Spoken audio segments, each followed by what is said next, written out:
안녕하세요. 오늘은 면접 피드백 두 번째 시간입니다. 이분은 답변 내용이 조금 추상적인 편이었어요. 그래서 어떻게 말하면 구체적이고 현실적으로 말할 수 있는지, 특히 경험 같은 거는 어떻게 답변하면 좋은지, 또 마지막에는 면접용 시선이랑 목소리 연습하는 방법도 알려드리려고 합니다. 그럼 문제 보시고 영상 보시겠습니다.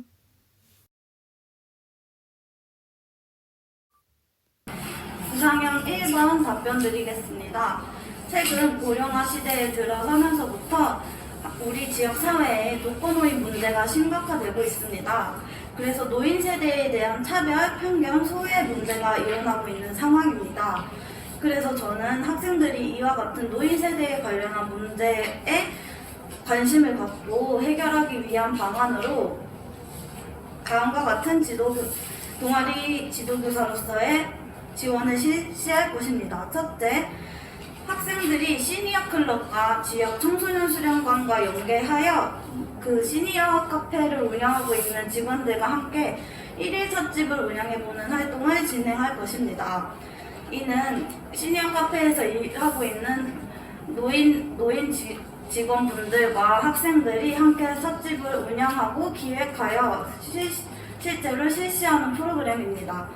둘째, 할미할비데이를 운영하겠습니다. 이는 지역사회의 할머니, 할아버지들을 초청하여 지역사회 문화나 역사를 공유하고 이에 대해 학생들에게 가르쳐주면서 할미할비 교사로서의 경험을 안겨드릴 수 있고 학생들 또한 이러한 경험을 통해 노인 세대를 이해하는 다세대적 감수성을 증진할 수 있는 활동이라고 생각합니다.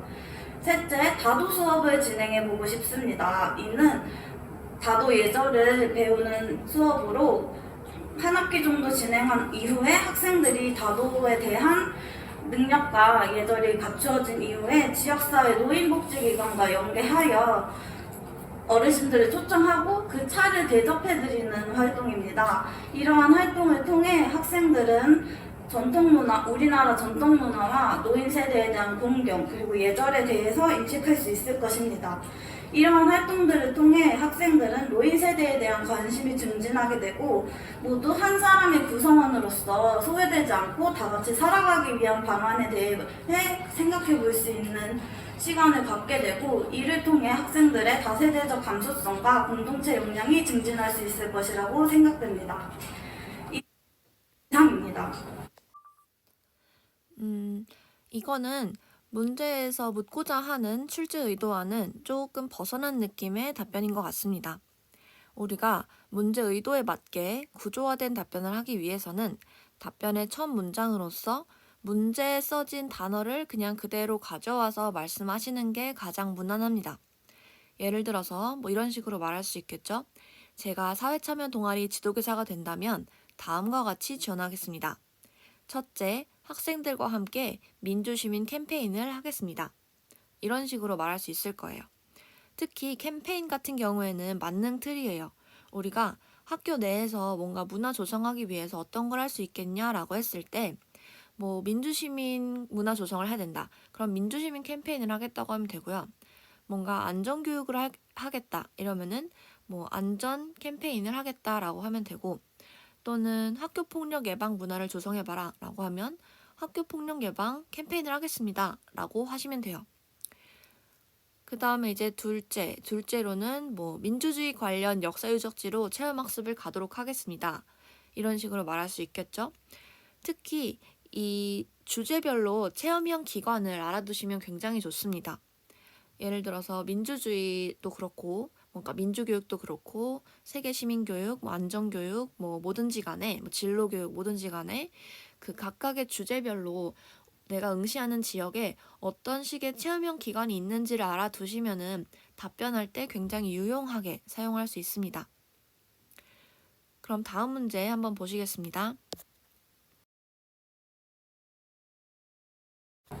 구상형 2번 말씀드리겠습니다. 학교 축제를 지역사회 주민이 함께 참여할 수 있는 방안에 대해 제가 생각해 보았습니다.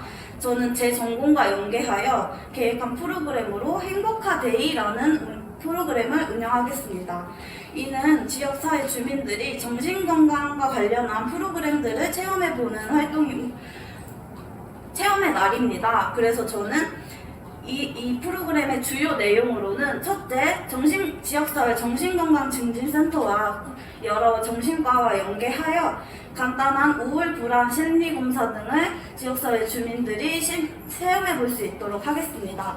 간단한 체크리스트식의 심리검사는 빠르고 간편하게 심리 정도를 측정할 수 있고, 이를 통해 지역사회 주민들이 자신의 정신건강에 대해 생각해보는 시간을 가질 수 있을 것입니다. 그리고 둘째, 학생들과 동원하여 체험 부스를 진행할 것입니다. 이때 자신의 분노와 우울 같은 부정적인 감정들을 풍선에 적어놓고 그거를 터뜨리는 감정 풍선 터뜨리기 활동과 친환경에 대한 인식 개선과 정신건강을 동시에 증진하기 위해 똑같이 부정적인 감정을 캔 겉면에 적어놓고 그거를 밟아서 찌그러뜨리는 캔크러쉬 활동을 같이 진행해 보겠습니다. 이러한 행복하데이의 운영 목적은 지역사회 주민들의 정신건강 증진과 이와 관련해서 정신건강 관련 전문기관에 대한 인식 개선을 목적으로 하고 있습니다. 이상입니다. 네, 이거는 내용은 이번엔 좋은데요. 뭔가 학교 축제와의 연계임을 조금 더 강조하시면 좋을 것 같습니다. 왜냐하면 문제에서 학교 축제와의 연계 방안을 물어봤잖아요. 그러니까 예를 들어서 뭐 감정풍선 터뜨리기를 얘기를 할 때도 이게 학생이 참여하는, 학생과 함께하는 행사라는 거를 조금 강조를 하시고, 정신건강 부스에 대해서 얘기를 하실 때도 그냥 지역 주민이라고만 하지 말고 학생, 학부모, 교사, 학교 밖 청소년 등 다양한 지역 주민들과 함께 다양한 지역 주민들이 참여할 수 있는 정신건강 부스를 운영하겠습니다. 이런 식으로 하면 조금 더 학교 축제이면서 마을과 연계된 그런 느낌을 줄 수 있죠. 그거 말곤 다 좋았던 것 같아요. 그럼 다음 문제 한번 보시겠습니다.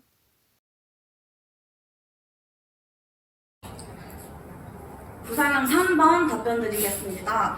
현재 학부모님은 정신과 치료에 대한 부정적인 인식을 갖고 계시고 이에 대해 거부하고 있는 상황입니다.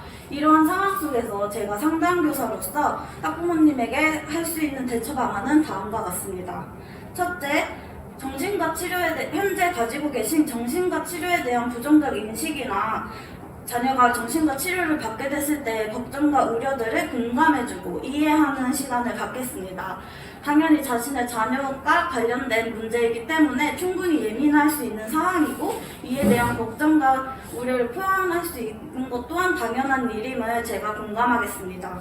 둘째, 하지만 그렇다고 해서 무조건적으로 정신과 치료를 안 받게 할 수는 없기 때문에 저는 현재 교내 상담이나 자문만으로는 현재 학생을 지도하는 데에서 한계점이 있음을 분명히 고지해드리겠습니다. 근본적인 문제 해결을 위해서는 조금 더 전문적인 도움이 필요하기 때문에 저는 이에 대해서 명확히 고지하는 시간을 갖겠습니다. 그리고 셋째, 이처럼 부정적인 인식을 갖고 계신 이유에 대해서 탐색해보고 이와 관련한 다양한 정신과 치료에 대한 편견이나 부정적인 인식을 개선하는 시간을 갖겠습니다. 또한 전문기관의 전문성을 학부모님이 직접 체감해 보실 수 있게 전문성을 언급해드리고 전문기관과 의뢰된다고 하더라도 제가 전적으로 그 전문기관에 학생을 넘기는 것이 아니라 부분 의뢰를 통해 제가 지속적으로 학교 안에서도 상담과 지원을 병행할 것임을 알려드리고 안심시켜드리겠습니다. 그리고 넷째, 추후 치료 과정에서도 불만이나 문제사항이 생기면 바로 상담실로 연락드릴 것을 부탁드리고 언제나 상담실은 열려있기 때문에 학부모님들이 불만사항이나 문제사항이 생겼을 때 빠른 조치와 지원을 해드릴 것을 약속해드리면서 안심시켜드리겠습니다. 이상입니다. 네, 답변 내용 자체는 좋은데 약간 추상적인 느낌이라서 조금 더 구체적으로 이야기를 하면 좋을 것 같습니다.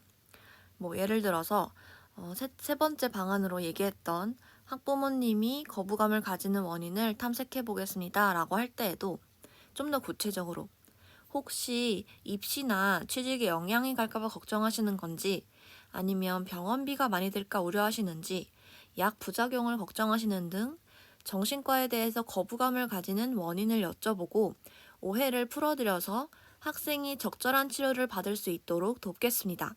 이런 식으로 하면 훨씬 더 구체적이고 이 사람이 정말 당장 내일 학교에 발령을 받더라도 잘 해내겠구나 이런 느낌을 줄 수 있습니다. 그럼 이번에는 즉답형으로 한번 넘어가 볼게요. 즉답형 1번 말씀드리겠습니다. 제가 했던 일 중 가장 인상 깊었던 경험은 제가 중학생으로 올라온 이후 바로 처음 경험했던 상담실에서의 상담 경험이었습니다. 당시 저는 좀 지역에서 떨어진 중학교에 배정되어 있었기 때문에 친구들과 같이 진급하지 못했던 상황이어서 학교 생활에 부작용을 겪고 있었던 상황이었습니다. 그때 우연히 상담실을 홍보하는 게시물을 보게 되었고 용기를 내어 상담실에 상담을 신청했습니다. 그때 제가 경험했던 난생 처음의 상담이란 것은 제가 이때까지 경험해보지 못했던 무조건적인 공감과 이해, 이러한 수용의 경험은 제 인생에 있어서 가장 큰 충격이자 이후의 성장의 동기가 되는 경험이었습니다. 그래서 저는 학생들이 이처럼 상담을 통해 성장할 수 있고 상담을 통해 문제를 해결해 나가는 경험을 하면서 스스로에 대한 믿음과 자신감이 증진될 수 있다는 것을 알고 있습니다. 그래서 저 또한 이런 학생들이 상담실에 맘 편히 올 수 있도록 제가 교사가 된다면 상담실에 대한 접근성을 높이고 학생들이 상담에 대해 최대한 열린 마음과 태도로 자신을 돌아볼 수 있는 시간을 가지도록 하고 싶습니다. 이상입니다. 네. 이렇게 뭔가 자신의 경험을 말하라고 할 때는 조금 보다 쉬운 단어로 본인의 말로 진심을 담아서 말씀하시는 게 좋습니다. 예를 들어서 선생님께서 지금 답변하실 때 당시 저는 지역에서 떨어진 중학교에 배정되었기 때문에 친구들과 진급하지 못한 상황이어서 학교 생활에 부적응을 겪고 있었습니다. 라고 말하셨는데 단어가 너무 어렵고 입에 안 붙어요. 이걸 조금 재구성을 해보자면 전 이런 식으로 말할 것 같아요. 당시 저는 집에서 멀리 있는 중학교에 배정되었고 친한 친구들과도 떨어져서 학교 생활에 적응을 하지 못하고 힘들어하고 있었습니다. 이렇게 말하면 조금 더 진정성이 느껴질 거예요. 그리고 말할 때도 약간 진심을 담아서 딱딱하지 않게 구연동화처럼 말씀을 하시면 좋습니다. 그리고 이제 경험을 말하라고 할 때는 조금 더 구체적인 사건을 말씀하시면 좋아요. 예를 들어서 자신의 학창 시절에 어떤 어려움을 가지고 있었는데 선생님께서 어떤 도움을 주셨다든지 또는 교생 시절에 학생에게 어떤 어려움이 있었는데 내가 어떤 노력을 통해서 어떻게 해결했다든지 아니면 또는 간접 경험도 괜찮아요. 어떤 학생이 어려움을 겪고 있는 거를 목격했는데 고경력 선생님께서 이렇게 해결하는 걸 내가 봤다. 이런 식으로 뭔가 기승전결이 담긴 경험을 이야기하고 그 속에서 내가 어떤 깨달음을 얻었고 나는 이러이러한 교사가 되어서 교육 현장에서 이렇게 적용하겠다 하는 레파토리가 있으면 들으면서 굉장히 몰입이 되고 진정성이 느껴집니다. 이런 식으로 약간 면접의 재료가 될 수 있는 경험 한 두세 가지 정도는 자신의 입에 딱 붙는 쉬운 말로 기승전결 잘 정리해서 입에 붙여두시면 여러모로 용이하게 활용할 수 있으실 거예요.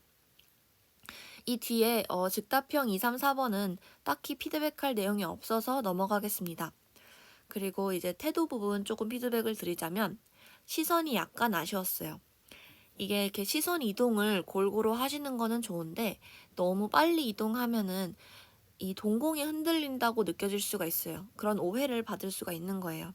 그래서 한 면접관당 최소 한두 문장 정도는 보고 계시는 게 자연스럽습니다.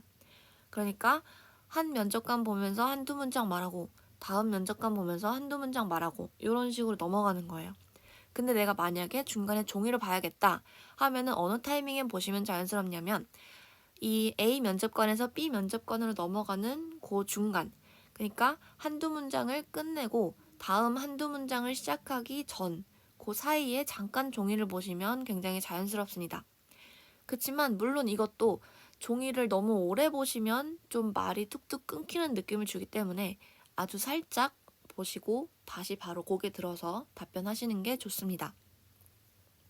그리고 이제 즉답형 구상 후 말씀드리겠습니다 라고 말할 때 겠습니다까지 정면을 보고 말하시길 추천드립니다. 대부분의 선생님들께서 약간 즉답형 구상 후까지만 앞을 보고 말하고 그 다음에 말씀드리겠습니다 할 때는 자기도 모르게 시선이 종이로 떨어지는 분들이 굉장히 많아요. 근데 기왕이면 앞에 보고 얘기하는 게 더 좋잖아요. 그리고 즉답형 구상 후 말씀드리겠습니다. 이거는 종이를 안 봐도 우리가 말할 수 있는 거고요. 그러니까 문장의 끝까지 습니다까지 정면으로 시선을 유지하시면 조금 더 자신감이 있어 보입니다. 그리고 두 번째로 아쉬웠던 거는 약간 목소리가 조금 아쉬웠는데 사실 제가 듣기에는 그렇게 어색하지 않았는데 이제 선생님께서 메일을 주실 때 말투에 대한 걱정이 많으셔서 제가 활용했던 간단한 꼼수 몇 가지 알려드리려고 합니다. 일단 첫 번째로는 목소리를 한 톤 낮추면 좋아요. 우리가 목소리를 한 톤 낮추는 거를 어떻게 연습을 하면 되냐면 자신의 손을 여기 목젖 위치에 대고 아 했을 때 이게 우리가 낮게 소리를 내면 이 목이 훨씬 더 울리는 걸 느낄 수 있어요.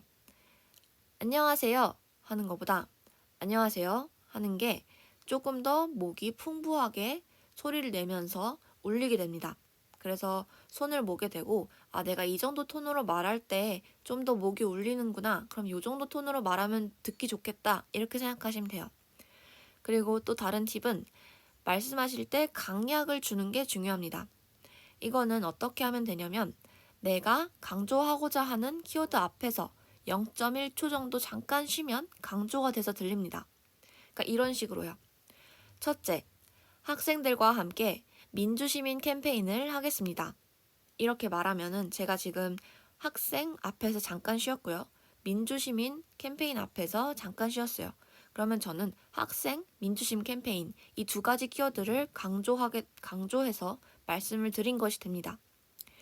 그리고 이제 세 번째 팁은 문장의 끝을 흐리지 말고 분명하게 다만 끄듬을 올리지 않고 그냥 평이하게 하거나 살짝 내리거나 이렇게 하면 좋습니다. 뭔가 문장의 끝을 올리면 듣는 사람 입장에서 조금 불편할 수 있어요. 그러니까 캠페인을 하겠습니다. 이렇게 살짝 내리면 좀 더 편안하죠.